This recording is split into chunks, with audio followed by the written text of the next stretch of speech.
ವಿಶ್ವದ ಶ್ರೀಮಂತ ವ್ಯಕ್ತಿ ಟೆಸ್ಲಾ ಮತ್ತು ಸ್ಪೇಸ್ ಎಕ್ಸ್ ಸಂಸ್ಥಾಪಕ ಎಲನ್ ಮಸ್ಕ್ ಅವರು ಅಮೆರಿಕ ರಾಜಕೀಯದಲ್ಲಿ ಹೊಸದೊಂದು ಸಂಚಲನ ಮೂಡಿಸಿದ್ದಾರೆ.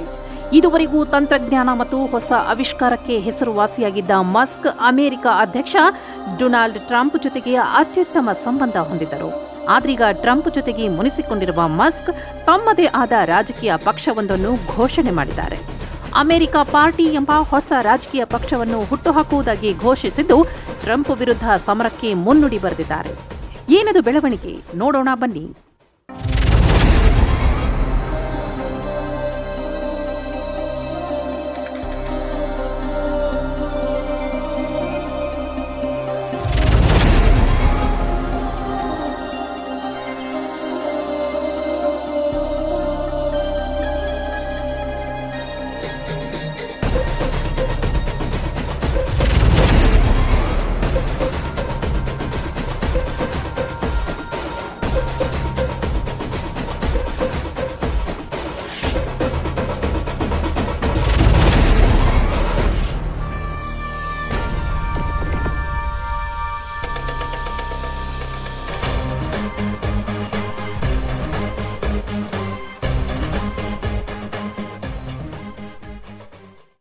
ಒಂದು ಕಾಲದಲ್ಲಿ ಡೊನಾಲ್ಡ್ ಟ್ರಂಪ್ ಅವರ ಅತಿ ದೊಡ್ಡ ರಾಜಕೀಯ ದಾನಿಯಾಗಿದ್ದ ಎಲನ್ ಮಸ್ಕ್ ರಿಪಬ್ಲಿಕನ್ ಪಕ್ಷದಲ್ಲಿ ಸರ್ಕಾರಿ ದಕ್ಷತೆಯ ಇಲಾಖೆ ಮುಖ್ಯಸ್ಥರಾಗಿ ಕಾರ್ಯನಿರ್ವಹಿಸುತ್ತಿದ್ದರು. ಖರ್ಚು ಕಡಿತ ಮತ್ತು ಫೆಡರಲ್ ಉದ್ಯೋಗಗಳ ಕಡಿತದಲ್ಲಿ ಪ್ರಮುಖ ಪಾತ್ರ ವಹಿಸಿದ್ದ ಅವರು ನಂತರದ ಬೆಳವಣಿಗೆಗಳಲ್ಲಿ ಪಕ್ಷದಿಂದ ಹೊರಬಂದರು. 2024ರ ಚುನಾವಣೆಯ ವೇಳೆ ಕುಚುಕು ಗೆಳೆಯರಂತಿದ್ದ ಟ್ರಂಪ್ ಮತ್ತು ಮಸ್ಕ್ ಇದೀಗ ಸಾರ್ವಜನಿಕವಾಗಿ ಪರಸ್ಪರ ಟೀಕಿಸುವ ಬದ್ಧ ವೈರಿಗಳಾಗಿದ್ದಾರೆ. ಈ ರಾಜಕೀಯ ವೈಮನಸ್ಸಿನ ನಡುವೆಯೇ ಎಲನ್ ಮಸ್ಕ್ ಹೊಸ ಪಕ್ಷ ಕಟ್ಟುವ ಮೂಲಕ ಡೊನಾಲ್ಡ್ ಟ್ರಂಪ್ಗೆ ನೇರ ಸವಾಲು ಹಾಕಿದ್ದಾರೆ.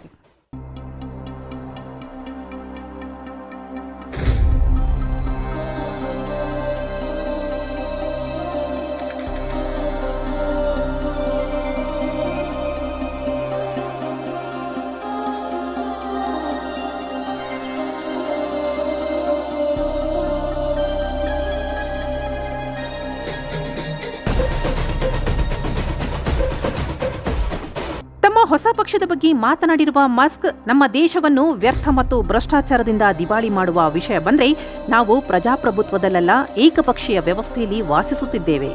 ಇಂದು ನಿಮ್ಮ ಸ್ವಾತಂತ್ರ್ಯವನ್ನು ನಿಮಗೆ ಮರಳಿ ನೀಡಲು ಅಮೆರಿಕ ಪಕ್ಷವನ್ನು ರಚಿಸಲಾಗಿದೆ ಎಂದು ತಮ್ಮ ಸಾಮಾಜಿಕ ಜಾಲತಾಣ ಎಕ್ಸ್ನಲ್ಲಿ ಬರೆದುಕೊಂಡಿದ್ದಾರೆ. ಮಸ್ಕ್ ಅವರ ಈ ಹೇಳಿಕೆ ಅಮೆರಿಕ ರಾಜಕೀಯದ ಸಾಂಪ್ರದಾಯಿಕ ಪಕ್ಷಗಳಾದ ಡೆಮಾಕ್ರೆಟಿಕ್ ಮತ್ತು ರಿಪಬ್ಲಿಕನ್ ಪಕ್ಷಗಳಿಗೆ ನೇರ ಸವಾಲು ಹಾಕಿದಂತಿದೆ.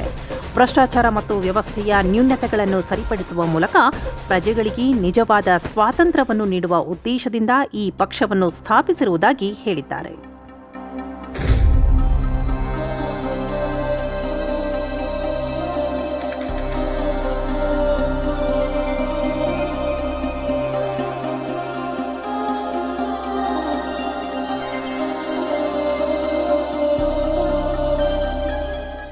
ಹೊಸ ಪಕ್ಷ ಘೋಷಣೆಯಿಂದ ಟ್ರಂಪ್ ಅವರ ದೋಸ್ತ್ ಆಗಿದ್ದ ಮಸ್ಕ್ ಟ್ರಂಪ್ಗೆ ಶಾಕ್ ನೀಡಿದ್ದಾರೆ.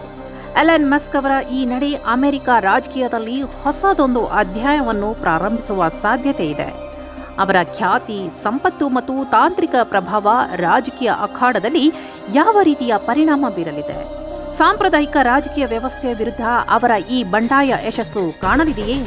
ಕಾದು ನೋಡಬೇಕು.